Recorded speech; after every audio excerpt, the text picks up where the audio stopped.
So again, my name is Josh Schneps. I'm the publisher of Brownstoner. I want to thank our sponsors and panelists. We have a great panel for you today to learn everything you need to know about the North Shore. Our sponsors are Compass, Citibank, Abrams, Garfinkel, Margolis, Bergson LLP, Buckley County Day School, and California Closets. I'd like to briefly introduce our sponsors, Buckley Day School and California Closets. Buckley Country Day School is a Columbia University Teachers College affiliate school serving 350 children in grades toddler through 8th. Located on a beautiful 28-acre campus in the village of North Hills, Buckley offers a rigorous curriculum while remaining committed to a liberal arts education. For almost 100 years, Buckley has inspired students by opening the eyes and awakening the mind. For more information, please contact Colleen Fortuna, Director of Admissions at 516-472-2701 or visit buckleycountryday.com. California Closets is New York Design's custom home storage solutions. Celebrating over 41 years, they have built a reputation as a leader in premium luxury space management, delivering truly custom products and unparalleled service. With more than 5 showroom locations, they help their clients create innovative spatial design solutions with superior craftsmanship. With COVID-19 in effect, they have now started to offer virtual complimentary design consultations, and they have implemented full personal protective equipment regulations for a touchless installation process.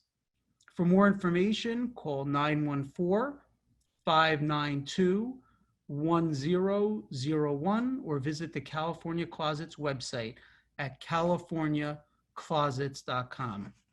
And again, these are our sponsors. I want to thank everyone again for joining us. This is the 4th webinar in Brownstoner's Home Events series, discussing what you need to know when it comes to moving, renting, and buying outside of New York City. And today's focus, of course, is on Long Island's North Shore. And I'd like to start off by having the panelists introduce themselves and tell us a little bit about their areas of expertise and specialty. So if we can, I'd love to start with Alana Benjamin at Compass. Let me see, I think you're muted there, Alana. No, we don't hear you.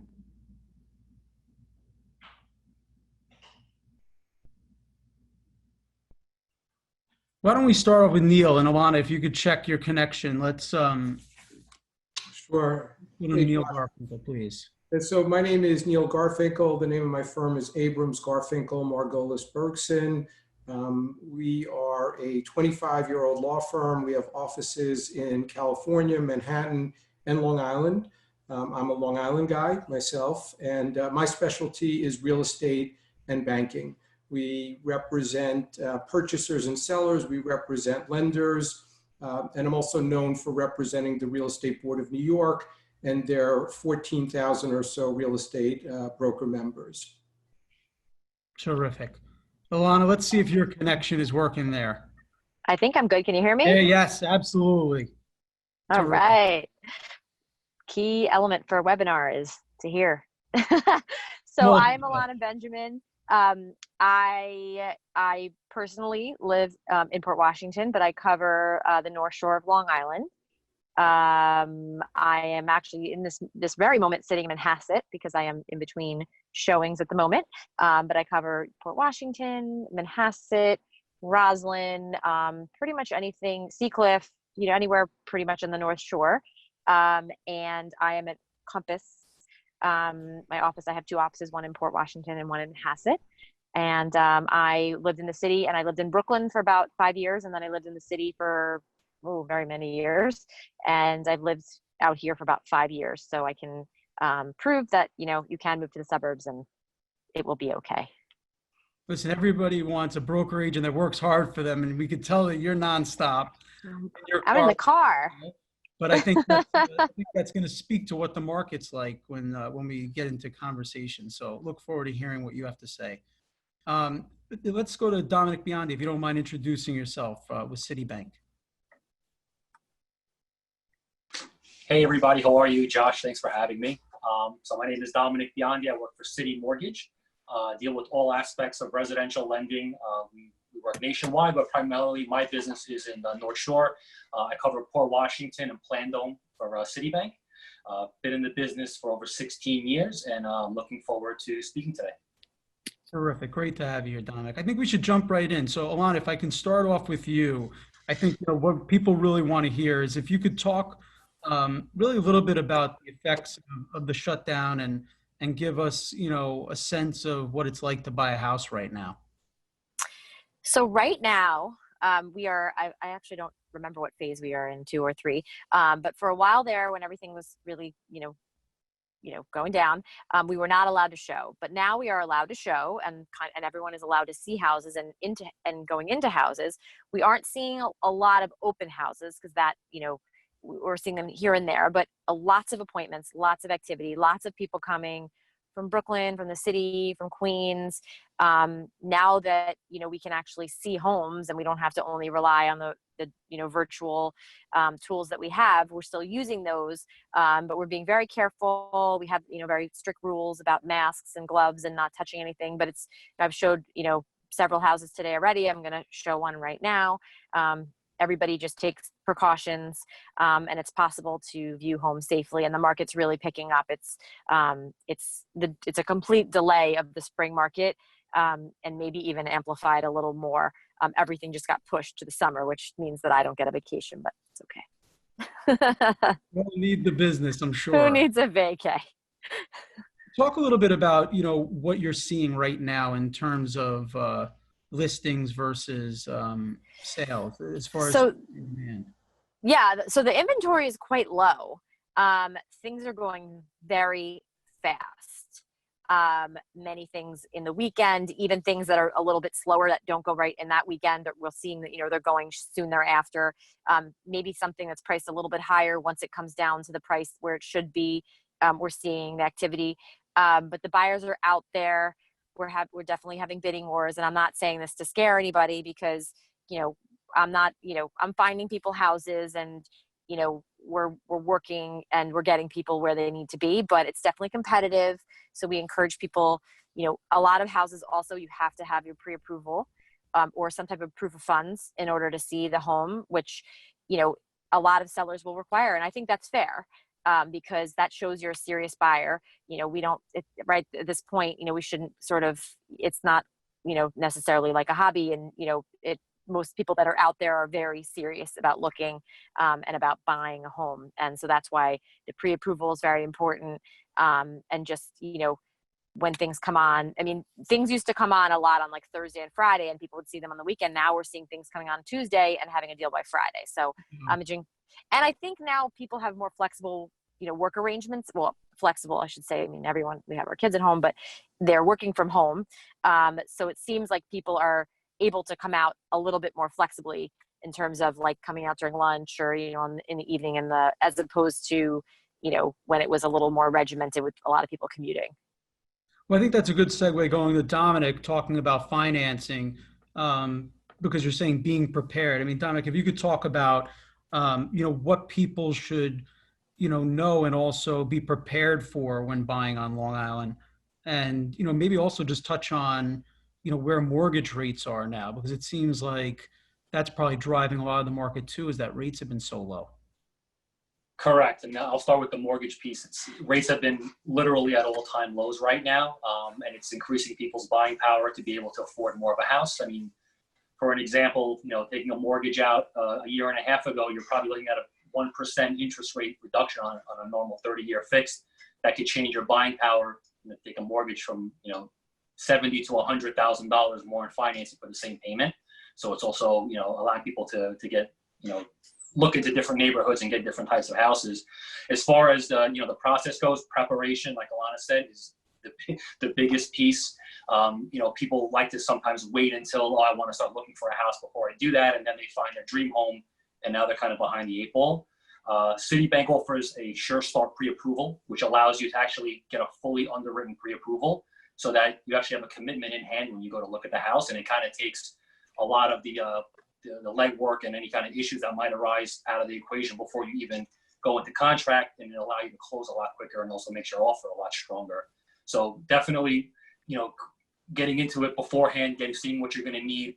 With COVID right now happening, there's some different layers of authentication that they look at as far as income and assets. So you want to be prepared for that. So that way you don't have any issues when you actually start moving forward. Have any of the standards changed in terms of what the banks require based on COVID? For the most part, nothing has really changed as far as our product suite and, the types of loans that we're offering and, guidelines as far as, loan to values and how much down payments and things. Some of the things that have changed is that, the lifespan of documents are a little bit shorter. So a bank statement that was normally good for 90 days is now good for 60 days because they want to try to update and make sure that, your accounts are still up to date, your employment is still up to date. So that kind of piece of it is a little bit different, but overall, the process really hasn't changed much. Great. Thank you, Domenick. Neil, as an attorney, can you speak about your role in the process and maybe some advice that you particularly give to first-time home buyers? Sure. So the first thing is I always suggest, and this is the best piece of advice I could suggest, is put your team together. Be prepared. It keeps coming up over and over again. Alana and Domenick and I did not discuss this ahead of time, but the idea of preparation. So have your broker ready, obviously, have your mortgage person, have your inspector ready, have your attorney ready. My job is to be part of that team. I'm an advocate for the buyers, but we all need to work together. And I always say that this does not need to be adversarial. Some people come in and they think that somehow the buying process is, us versus them, buyer versus seller. And the answer is it should be an enjoyable process. It can be a little bit stressful. It's got a lot of emotional attachment to it. But at the end of the day, it really should be an enjoyable experience. You're spending a lot of money. These are life decisions that you're making. So if you are prepared ahead of time, though, it makes the process so much easier. And so I would recommend that. With respect to kind of what we're seeing in the market is very interesting. The city market is a little bit iffy right now, but we're seeing the suburban market really starting to pick up. What is anything contractually that buyers need to think about with COVID now? Is there anything changing or things that you're preparing clients for? So we had a number of deals that have had some significant twists and turns as a result of COVID. And I think that some of the issues that have been presented, we've had a buyer who couldn't go forward because they lost their job. So we've had, stresses in places we haven't seen stresses before. And so I'm anticipating that there will be a push and pull in the negotiation of a contract, but my best advice would be to really collaborate with the other side. I think that these contracts are negotiable. They can be whatever you want them to be. And so, we'll work with, we work with a lot of the same attorneys over and over again. I'm sure we will come up with provisions that are protectionary for both the buyer and for the seller. Terrific. Thank you, Neil. Alana, talking about the neighborhoods on the North Shore, and particularly the few that we're, your expertise is in and that we're focused on today, can you talk a little bit about finding the right fit in terms of when you work with buyers? Yeah. And so what I really, like to do with buyers is when we first have a discussion, I kind of think about, I tend to ask them where they live in the city, where they live in Brooklyn, what do they love about their neighborhood, what drew them to that specific area. And then also sort of like what kind of vibe they're looking for, and sometimes they don't know. And so I try to sort of pull that out and say, well, are you looking for, a little more laid back? Are you, what is it that is going to, kind of feed your soul? And do you want to be near the water? And there's a lot of different questions. Some people are more focused on house. Some people are focused on neighborhood. I try to focus them first on neighborhood because I think neighborhood is more important than house, because that's really kind of where you're putting your roots down. But I've been doing socially distant tours where if they want to check out, you know, Port Washington, Manhasset, Roslyn, I'll be in my car, they're in their car, I'll call them. You know, we used to tour together, but now we can't, but it's just as effective. I give them a map. But it really starts with, you know, what are you looking for? And if you really want to be near the water, and that's very important to you, and the aesthetic, I mean, all the areas, most people care about, they care about schools. So, and all the areas that I cover, generally the schools are very good. And then they care about commute. So there's certain towns that have better commute. Like on the Port Washington and Manhasset, we have our, and Great Neck, we have our own train line. We are 4 stops. We are Port, Plandome, Manhasset, Great Neck, Express to Manhattan, 36 minutes, you know, on off times, or, you know, on the weekend, it stops at other stations, but it's very quick, and it also does not go through Jamaica. People like that because there can be some problems sometimes in Jamaica. So the commute is definitely a really big factor. So if there are two people, you know, that are commuters, and, you know, commuting is a little different now, but if they're saying we have to be near the train, we have to, you know, come, you know, be in the city every day, then going a little further out on an area in a town that, you know, maybe is a lovely town that doesn't have as good of a train isn't really an option for them. So I try to weigh all the factors. Port Washington, we're on the water. Manhasset has, you know, certain parts on the water, but it's a little, you know, the train is even faster. Great Neck is a much bigger area. Roslyn's kind of on the other side. Their train isn't quite as quick as ours, and it doesn't run as frequently, but there's some like tricks to the trade for that. And then there's Seacliff, which is sort of this little sleepy town. And there's a million other towns. There's Albertson and East Williston and Mineola, and those have a good train too, but they're further in and a little further out. So it just depends. Everybody usually has a minute requirement. Like, I want to be in the city within a certain amount of minutes. And so we talk about that and what that means. And also another factor is walkability. There are certain towns where people can walk to the train or walk into town, and that is very popular with my Brooklyn people. So we talk about that, what that means, and the trade-offs that are involved with each town. Some towns have higher taxes, but higher prices. So we have to, you know, it's all part of like this big recipe. Then we put everything together and kind of figure out where you should be. Well, talking of that, we have a question, you know, really specifically on pricing. So, you know, this question came in, what's kind of the sweet spot in the Manhasset, Port, Roslyn neighborhoods, and what do you consider the luxury? I guess, where does the range go? Because I know it's quite wide. So, yeah, it's pretty wide. I mean, I work with, you know, right now, the under $1 million is really hot. There's, you know, in the 8s and the 9s, and like just right under $1 million is very, very active. And then from 1 to 2 is also pretty active. And then it goes up from there. But I would say the median is like 8, probably high 8s. But there are houses below and there are houses above. But I would say like the really competitive right now is right under $1 million, and even a little above $1 million. Houses are going very quickly.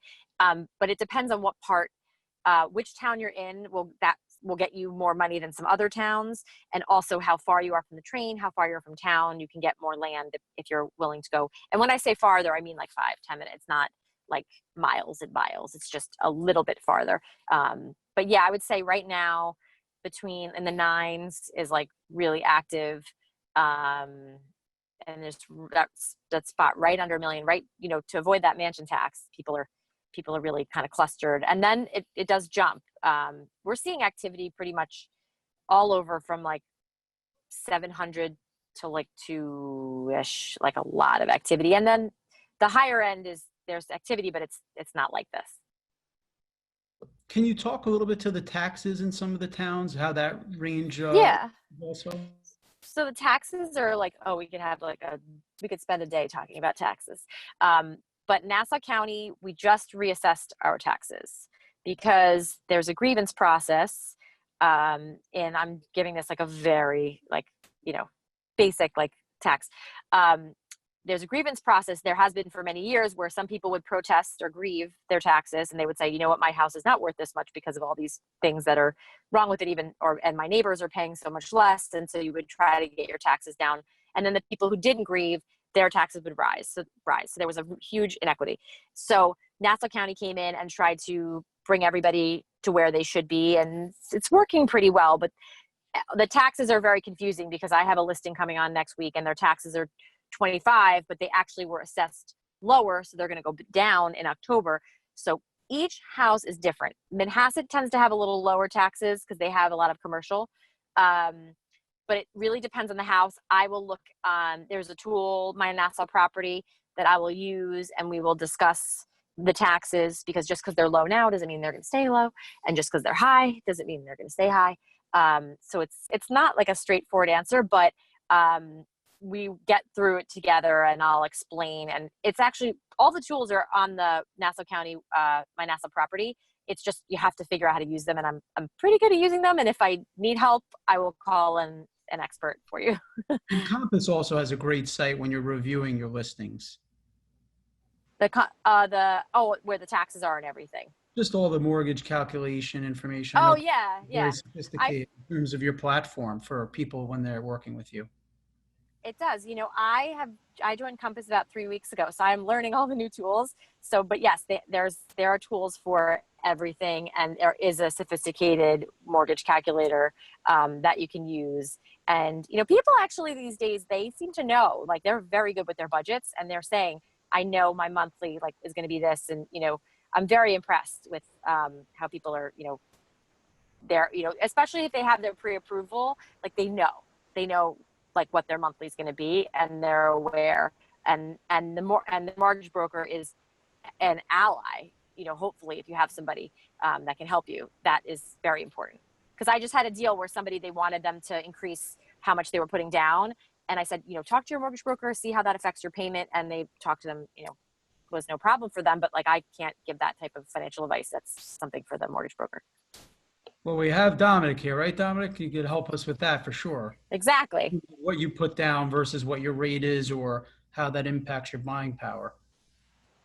Absolutely. I mean, we have a lot of different niche products that kind of we get into. A lot of times people will reach out to us and they're really not sure. They know a mortgage is normally a 30-year fix, and you know, what else options do they have? And we can kind of customize programs. We have a lot of, especially for jumbo high net worth clients, you know, the Port Washington area and the Manhasset Plan Dome, you know, we have a lot of jumbo products that are kind of outside the normal box that allow people to, you know, we do 15% down, no mortgage insurance up to $2 million.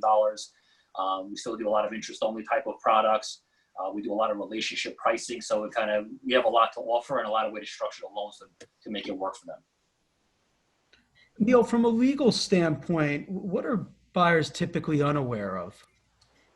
I think some of it depends on sophistication, but I would say that they're unaware of the process. And for the most part, we follow the same general process each time, and that's a good thing. So I would strongly recommend, going back to building the team, that the buyer should reach out and interview each of these professionals ahead of time, and then don't be afraid to ask questions. Ask specifically what the expectation is going to be that each party is going to be playing in the process.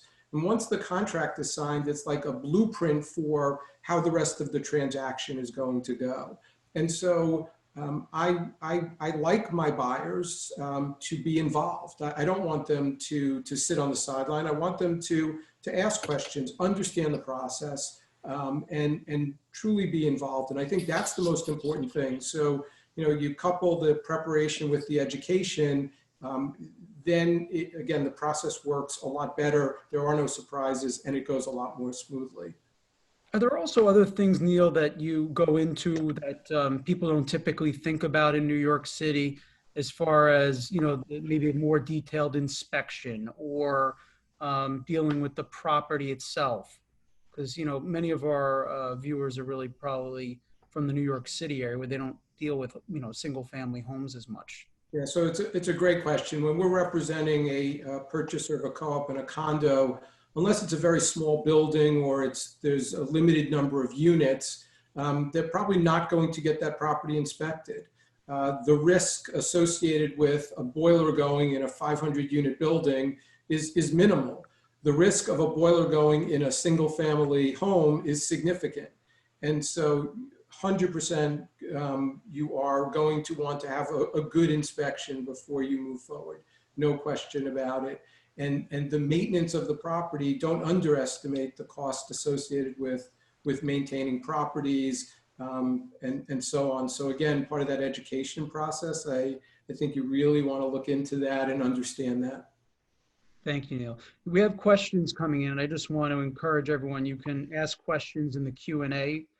Feel free to ask. I will try to get to as many of them as possible, but again, we will provide contact information for all of our participants, so you can reach out to them after they want to be here to answer your questions.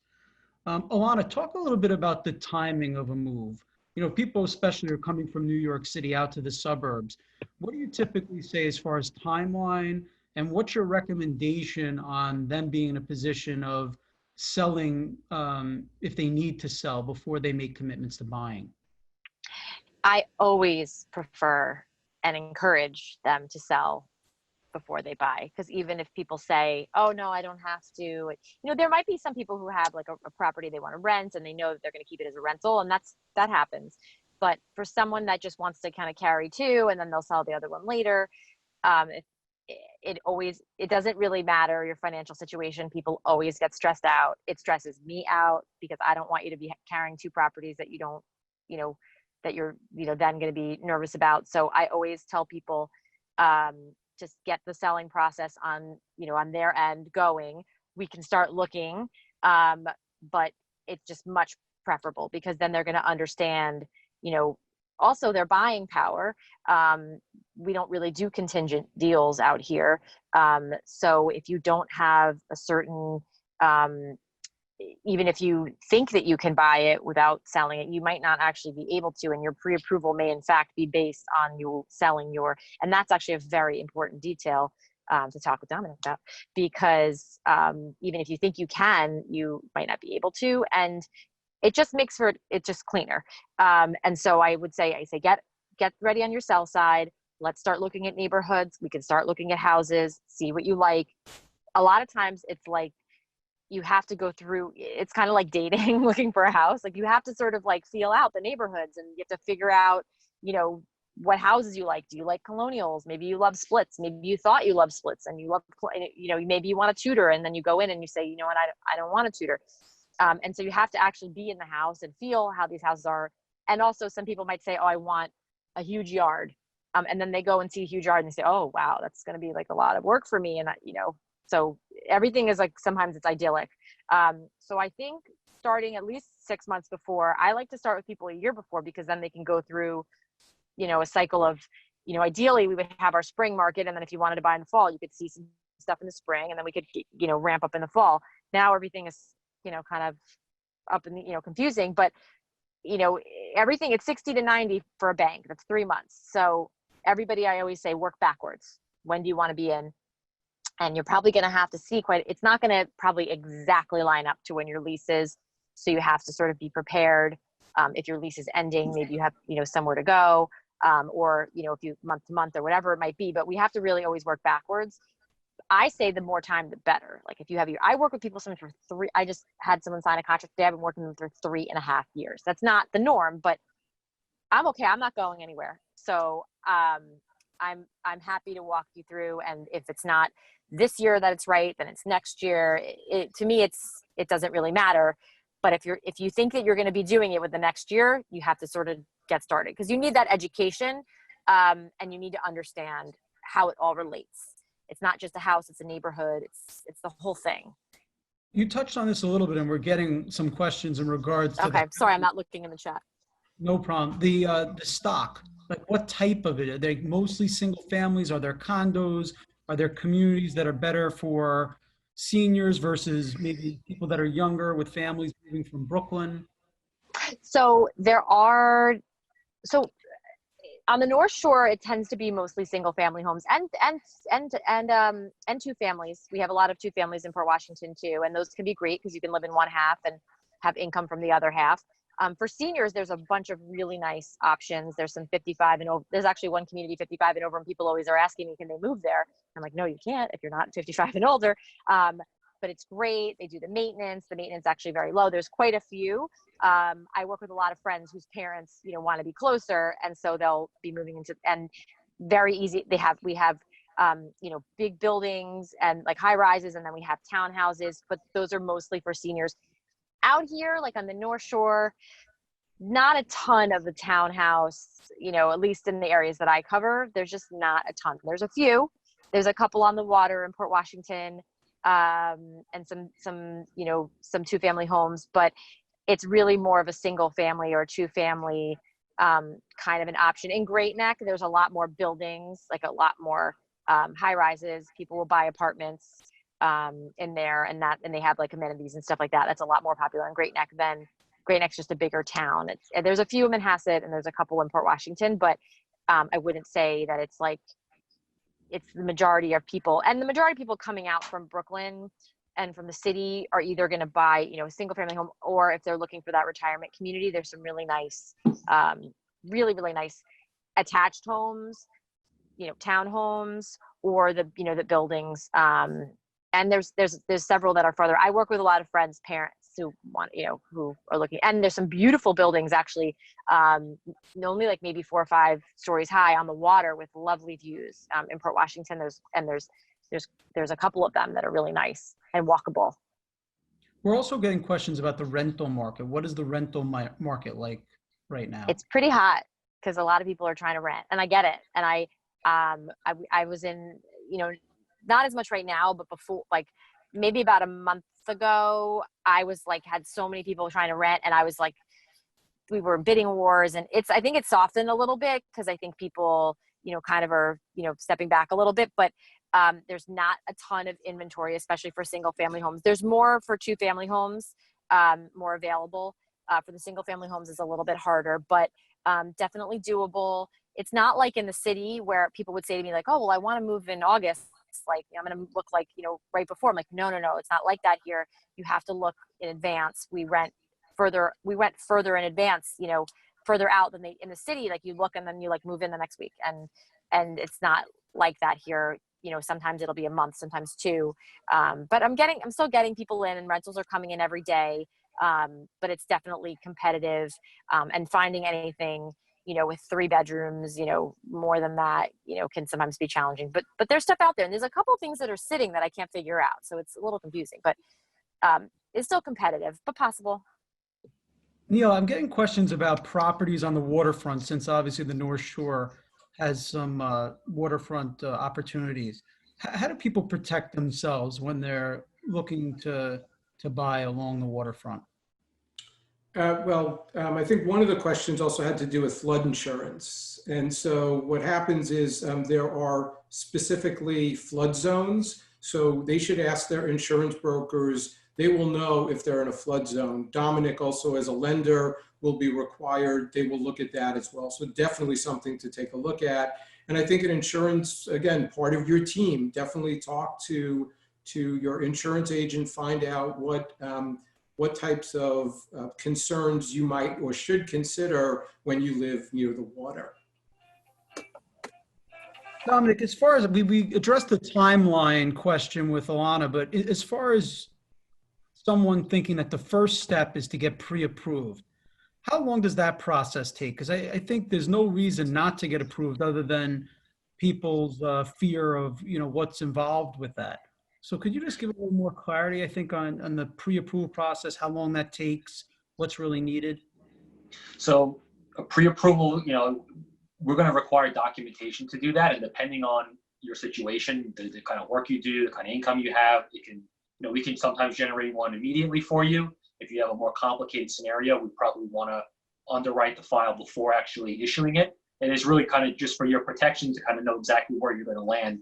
A lot of times when I have people that are self-employed and maybe they have a complicated scenario, we try to put that in ahead of time to kind of to start working backwards and say, okay, this is the income we're going to be able to use, and this is the kind of pre-approval we're going to be able to allow you to have, so that they can go out with confidence and not have to try to work backwards on it as far as figuring out the loan amount and their budget after the fact. But normally, if you have pretty straightforward scenario and stuff, get the documentation to us within 24 hours. We can kind of run the numbers, run it through our system, kind of see pretty much where you're going to land and if there's any red flags that we have to address beforehand. And I assume if you're not coming in with an all cash offer, it's got to be critical to have a pre-approval letter when you're putting an offer in. Yeah, most people won't even let you look at a house if you don't have a pre-approval, just because, because now you're wasting the realtor's time, the seller's time. So you want to make sure that if you do go in and you do like it, that you can move forward with it. And with the pre-approval itself, I encourage everyone, the other piece of it too is kind of what we were discussing earlier with selling and buying. There's really 3 paths you can take. You can sell to buy, use the money from your sale. You can rent your existing house and buy another property, or you can keep your house and buy the other property. And you have to kind of see what's going to make sense for you and how to do that, efficiently. Because sometimes even if you technically can qualify to carry both the properties, are you willing to do that? And if you don't sell your house, then you're going to have 2 mortgages for several months or whatever it is. Hey, Josh, there was to piggyback on that a little bit, and there was a question about what's the difference between, let's say, a mortgage contingency contract and an all-cash contract. I think it's an important distinction. An all-cash contract would be a contract where there's not only a mortgage contingency, but the purchaser is paying all cash. They have all the money necessary and liquid to pay for that. A non-mortgage contingent transaction is one where the deal isn't subject to getting a mortgage, but the purchaser still can go get the mortgage. The issue is that if they don't get the mortgage, they can't turn to the seller and say, hey, give me my down payment back. And so it's important that a purchaser really understand, and Domenick and Alana alluded to this, they really understand their financial position. If you really need that mortgage to do the transaction, don't do a non-mortgage contingent transaction. We hear this a lot, oh, the seller really wants me to do that. Okay, I understand that, but you need to make sure that you're not putting your down payment at risk. And so if they're really insisting on that, then I would probably move on to another property. And similarly, if I'm representing a seller where we have a buyer say, okay, I'll go all cash, or I'll go non-contingent rather, and we have a question about whether they really can do that, they're taking a risk, it may not be worth it. It may be worth going with a really qualified buyer who is even subject to that mortgage contingency, because the last thing you want to do is be very far along in the process, and then the purchaser can't close because they can't pull the money together, which is not what anyone wants. 99% of these deals are people coming together because they really want to buy and sell. There's, most people are not pretenders. You get a good sense of whether someone really does want to move forward or not. And then there's a question here on whether land is available. I assume potentially for someone that wants to build. Do you find that there's land, or that people find potentially older homes that they can, take down and build? Yeah, there definitely are opportunities. There is land available. You have to make sure you're in a good location, but there definitely is land available. There are people, it depends on where you are in terms of if you're going to build. In the villages, there are some villages within the North Shore where it's a little bit easier to build than, in the town of North Hempstead. I live in the town of North Hempstead, and, the permit process can be cumbersome, but we still do it, and I'm still doing it. I actually probably have a permit in my car with me right now that I just got in the mail. But in the villages, it can be easier. And, whenever I work with people, I make sure, because as someone who's renovating and doing a lot of work, I make sure they understand what that means, because people, sometimes they sort of say oh, it sounds like it would be a good idea. And I'm like, well, this is what it really means. But there are some people who want to take it on, and it's a wild ride. And there's some really nice houses going up right now that people are building their dream homes. But you have to be carefully considerate and meet with contractors and architects. And I always am connecting people with architects and contractors, just so they go in, with your eyes, wide open, and not, dreams of, property brothers. And if you are property brothers, that's great too. But, most people aren't. Josh, we can't hear you. Each neighborhood really has their own town too that they have to go to for approvals. It depends on the town. So in Portman, Hassett, parts of Roslyn, and, town of North Hempstead, it depends. Some of them have villages. There's the village of Baxter Estates, and then there's the village of Manor Haven, and Dance Point is a village, and, then Hassett has villages. And so it depends. It's not Brooklyn. That's for sure. It's definitely different. Can you give us just some thoughts on the future of the market and potentially some just really best advice for the people that you work with? Yes. I think the advice that everybody has been saying is, really be prepared. So, do your homework, I would encourage you to work with somebody, doesn't have to be me, but it would be wonderful. Work with a local broker, especially if you're buying. Find someone that you trust that's going to, show you around, give you a good education, find a good attorney. I think you should have an attorney before as I think you should be prepared. Get an attorney, get your pre-approval, and kind of have your team, sort of your little team together. And it's much better when you do that because everybody works together and you can be prepared. And I think, especially now that, Domenick was talking about having that, that approval, it's a step above having just a regular pre-approval. And that is very powerful in this market, which is, a little bit, can be a little bit crazy right now. But I mean, I don't, maybe, it'll die down a little bit, as the summer hits and, people aren't trying to get in for school. The market goes up and down and we have periods, it could turn on a dime and next week could be slow. So, you kind of never know. You just have to, I always tell everybody, like, don't pay attention to what everyone else is doing.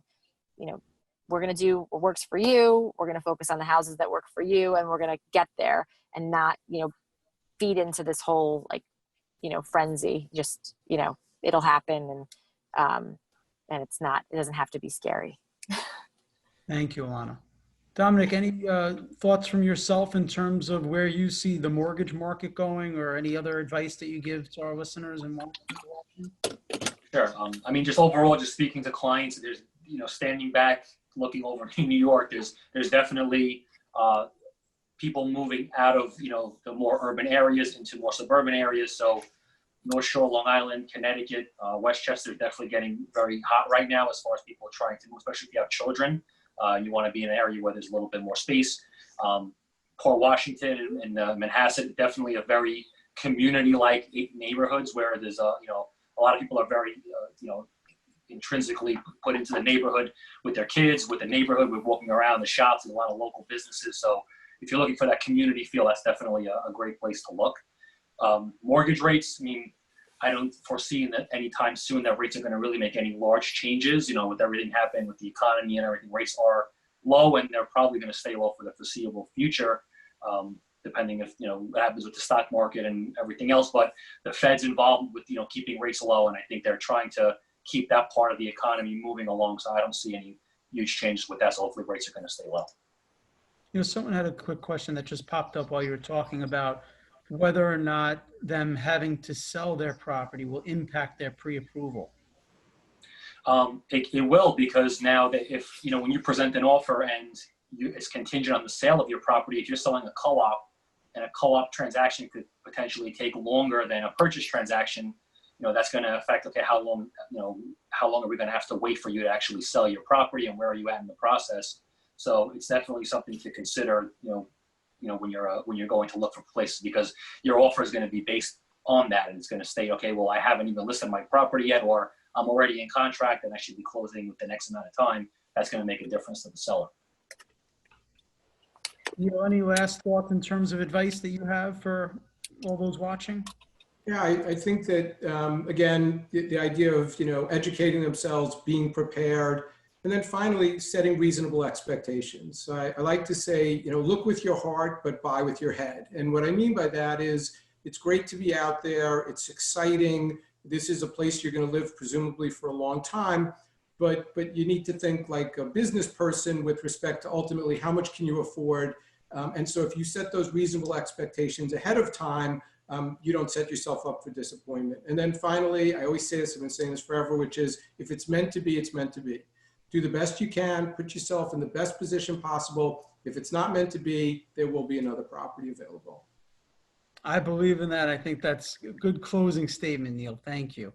I want to thank each of our panelists, Alana from Compass, Domenick with Citibank, and Neil with Abrams, Garfinkel, Margolis, Bergson, LLP.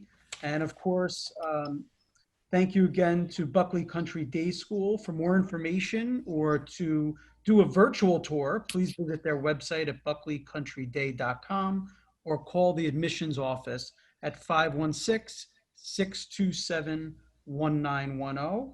And I want to thank as well California Closets, where you could visit their websites, californiaclosets.com, or call 914-592-1001 to schedule a complimentary virtual design consultation and to learn more. So again, I want to thank all of our panelists and everyone for watching. We will be emailing all the contact information, so please do reach out to them. I think the point was well taken here, that if you are serious about buying, you need to have the right team. Thank you so much, everybody. Have a great afternoon. Thanks, everyone. Thank you. Thank you. Bye-bye. Bye.